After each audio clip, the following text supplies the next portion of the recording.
الاسم نسيم حسن مراد، عضو في بلدية الشعب، نائب في بلدية، نائب رئاسة مشتركة في بلدية الشعب.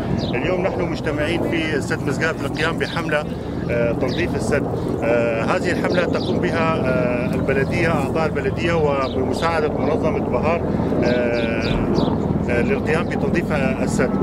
حاليا نحن مجتمعين ونقوم بتنظيف السد. الحملة مستمرة ونحن نقوم بتنظيف طبعا بعد شكاوي المواطنين وبعد زيارات البلدية، وتم إخبارنا من قبل المنظمة أنهم يستطيعون بمساعدتنا بالقيام بحملة تنظيف سد مسقاف، ونحن الآن نتشارك لتنظيف السد. هذا السد طبعا هو ملك أبناء الشعب، ملك المواطنين، ملك المنطقة، ونظافته هو نظافة المنطقة ويتأثر به كل مواطن. طبعا نهيب المواطنين ونرجو منهم أن يهتموا بنظافة المنطقة وعدم رمي القمامة والأوساخ في السد.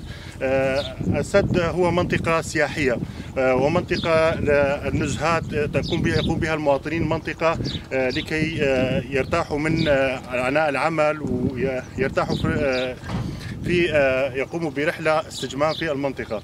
نهيب المواطنين بعدم رمي القمامة، ونحن الآن مستمرين بتنظيف السد، ونشكر منظمة بهار لقيامها بهذه مساعدتنا بقيامها بهذه الحملة، ونحن أعضاء البلدية جاهزين لقيام بأي شيء يخدم المواطنين ويساعدهم في تنظيف المنطقة. شكرا لكم.